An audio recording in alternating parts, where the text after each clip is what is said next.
This, to me, is one of the most important statements ever issued by Tucker Carlson.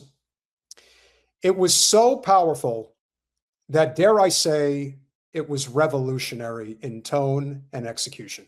Have the most aggressive and the most threatening outbreak of identity politics maybe in this country's history. You have the Justice Department endorsing the idea that criticism of foreign nation is potentially a crime. And you have certain states banning it, like Florida, under Ron DeSantis. No, that's a hate crime. You can't criticize that country or our relationship with it.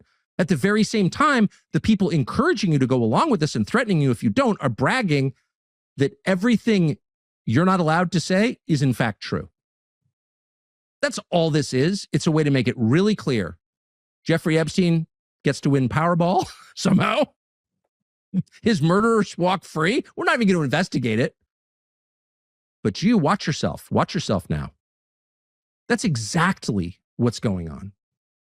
But maybe the most obvious example of what's going on happened last night. And it wasn't just the fact that Ed Galreen, or whatever the guy's name is, who even knows, who cares? As he won, somebody, and this was cruel, brought a video camera to his, quote, victory party. Now, remember, this is a guy who just beat a 7-term incumbent. And check the numbers on this. It's not that easy to beat an incumbent, a 7-term incumbent who is wildly popular, even by the standards of Republican states. Thomas Massie wasn't just popular, he was wildly popular in his district. He was the most popular congressman in the United States. And the election results over the past 7 terms prove that. Look him up. So this guy, Ed, whatever his name is, just wins. And his one campaign promise is to draft your son and send him to Iran, but he wins anyway.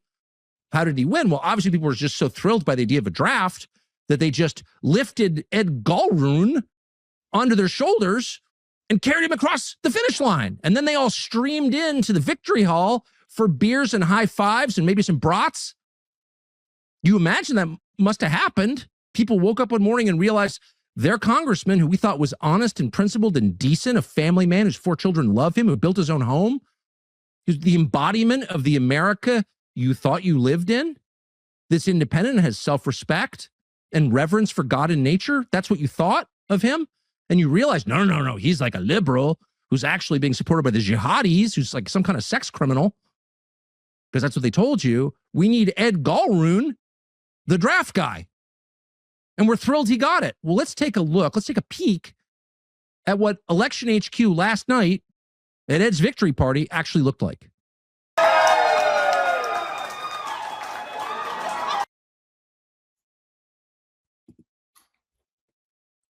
And we saw this constantly in 2016 with Bernie Sanders rallies and Hillary Clinton's rallies. Now, enthusiasm doesn't vote, but it certainly gets a lot more people to vote. And as we've pointed out, when you put that much money into a congressional race, knowing that all you have to do is establish residency in Kentucky within 30 days of the election. We saw what they did in the first Iowa caucus, the Nevada caucus in 2016. They just bust people in from all over the country. You mean to tell me that they didn't do the same thing in Kentucky? That they didn't have 10,000 plus people just fill in mail-in ballots, and that's how it went down? There were like 1,000 people at Massie's victory rally, what it should have been, and 20 people show up to Galreen. I mean, is it possible that there really are that many brain-dead drones out there that are what we've seen in fiction and reality, like 1984? Where they just do what Big Brother, or in this case, Trump, tells them to do? Yeah, it's possible. But I also don't think it's possible that there weren't enough people to combat that weren't under that guise to fall for that. So, Tucker's just pointing out reality. So are we.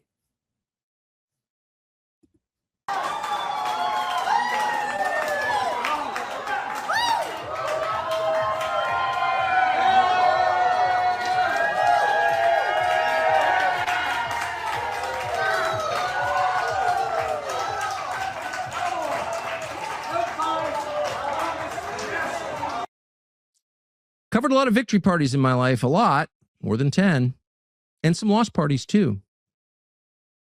That's the weirdest thing I've ever seen. There's no one there. What percentage of the people in that room know Ed Gallroon or are related to him?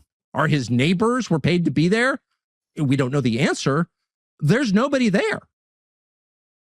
So how'd this guy win? Well, he won on mail-in ballots. And we'll sort of leave it to online sleuths to determine whether that's legitimate or not. Who knows? Because if you're willing to pour tens of millions of dollars into a Republican primary in the 4th District of Kentucky, you're probably willing to do whatever it takes. And maybe they did. We don't know that. Not alleging it. But we do know that's not what democracy looks like. Democracy is the process by which people express their will, by which they say, this is how we want our country to be run because it's our country. It doesn't belong to Miriam Adelson or Paul Singer or Israel or Big Pharma for that matter, or any other small group of rich people. It's not the plaything of billionaires. That doesn't belong to the oligarchs. It belongs to us. And here's what we want. And you can't ignore us because we're the owners here. And this is a shareholders meeting and we're voting. And when people win in a race like this, there's evidence of it. And that evidence takes very familiar forms. Enthusiasm, joy, and just sheer numbers. Like people show up. They can't believe it. We beat the evil Thomas Massie with his jihadi backers. This is a blow against Islamic Jihad, whatever that is. Islamic Jihad, which along with Hamas is one of the big problems in the 4th District of Kentucky. They've been very, very concerned about Islamic Jihad and Hamas and Hezbollah for a long time in Covington. But anyway, there was no such display. And so it makes you wonder, this election itself, was it another part of the humiliation ritual? Was it a way of saying to the rest of us, people who sort of believed in democracy, it's all fake? We can get a guy whose last name we can't pronounce elected on a platform everybody in America hates because we can, because we're billionaires and you're not. And of course our priorities are not aligned with yours. In fact, we hate your priorities and we hate you.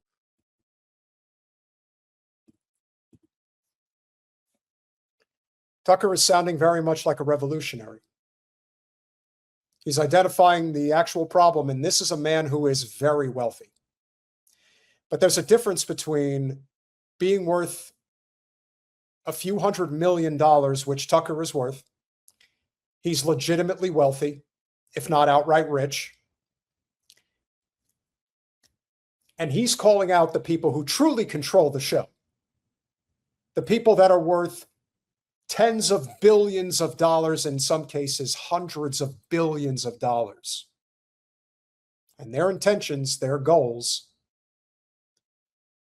they're not ours. And don't even get started on Paul Singer and Miriam Adelson.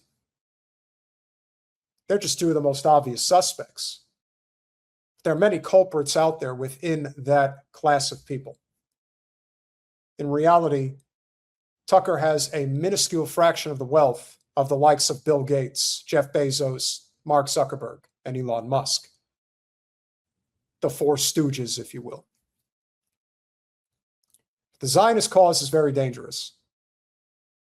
And as we are on the precipice of potentially restarting and accelerating this war with Iran for Israel, you really have to ask yourself,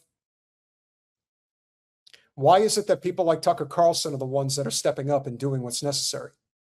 Why are there so many others, particularly those in electoral politics, who are afraid to say what really needs to be said? You cannot be afraid to say the word revolution because it is an inevitability at this point. People can't afford to live. Something's going to give.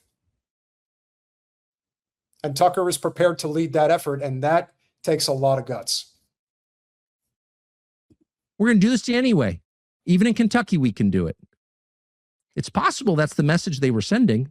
Pretty certain, actually. So on one level, this is the saddest moment in a long time. It's not just the death of Thomas Massie's immediate political career, which may be resurrected, one never knows. It's obviously the death of MAGA, whatever that was. But it's also, of course, the end of the Republican Party as we thought we knew it. The Republican Party of right now bears absolutely no resemblance to the Republican Party we thought we had just elected less than a year and a half ago. None at all. Its parties are completely different. Its slogans are completely different. It is not the same thing. And maybe there's a working majority somewhere of people who support the new priorities of the Republican Party, but the question would be, where is that? Haaretz readers clearly do. They think that was the most important race in America. Amazing that they were following it. But in this country, nobody supports this. Nobody does. I wouldn't say that nobody supports it. I would say that the overwhelming majority of the populace does not support it. But unfortunately, those that pull the levers of power, they do support it because it benefits them.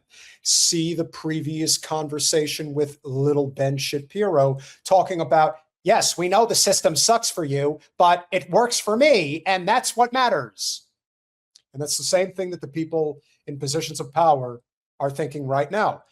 Throughout history, it is well documented that the level of decadence that certain societies get to before the revolution happens is very similar to the trajectory we're seeing here today.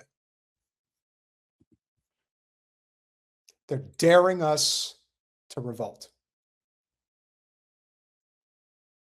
And we are trying to provide whatever blueprint we can to unite as many people as we can so that at some point we can stand up to this and put a stop to it.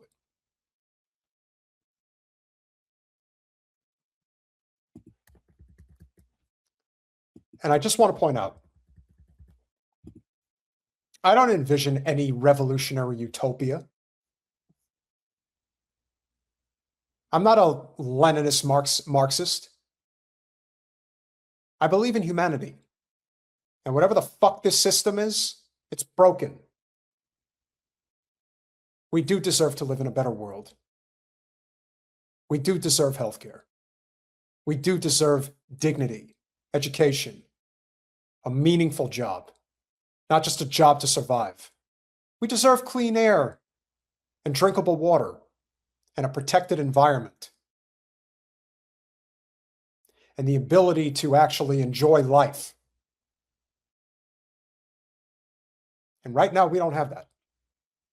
All we have is a hope and a prayer that the whole thing doesn't collapse on us.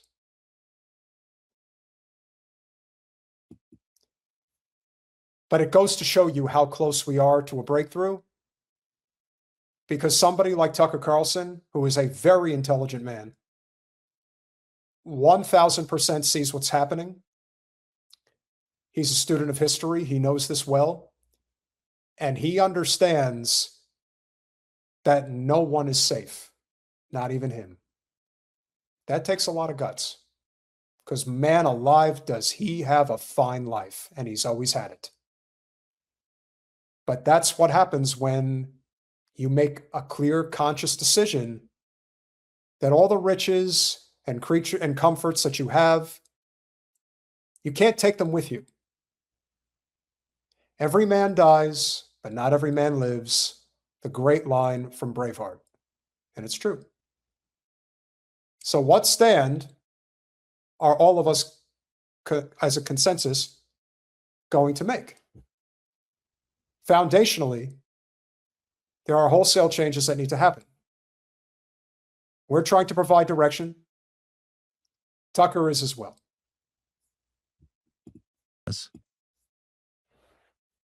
And so that's not all bad. And it's not bad because the one thing we know is that nothing will be the same after this. This is too much. They went too far. This is a victory, but it's likely a Pyrrhic victory, actually. Because we now know, because it's been confirmed, how the system actually works. And no, it's not a democratic system. It bears no resemblance to a democratic system at all. A small number of people who are more concerned about a foreign country than our country decide who gets elected. No, that's not a hateful conspiracy theory. That's a demonstrable fact that they admit. So it's on the basis of that that we can proceed. And by that, I mean the truth. That's the truth. What people whispered about, those crazies on the internet, has now been proven for everyone to see. Nothing will ever be the same again And you got to think it's going to be a little better because there will be actual reform. We have gone too far. And so whatever comes next, whether it's in the Republican Party or outside it, is likely to be much more honest and direct and less ashamed. Much more willing to tell the truth, as uncomfortable as it may make some people, because the truth is always worth telling, always. I want you to listen to this part one more time.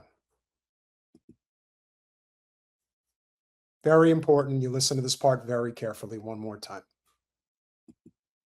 And you got to think it's going to be a little better because there will be actual reform. We have gone too far. And so whatever comes next, whether it's in the Republican Party or outside it,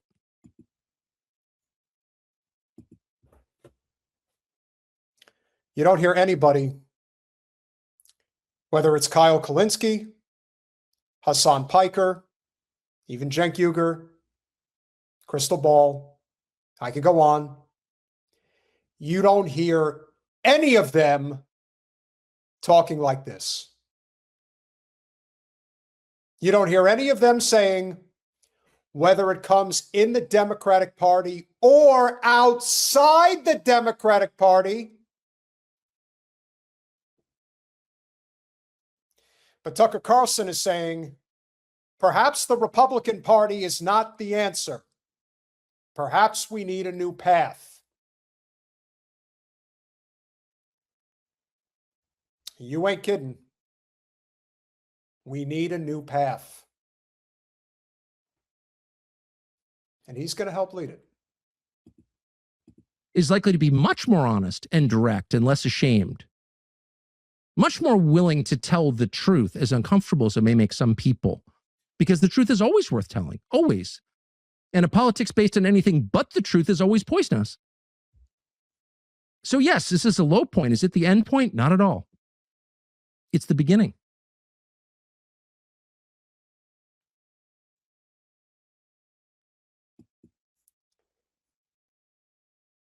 I've been listening to Tucker Carlson for many years. That may be his best segment I've ever seen.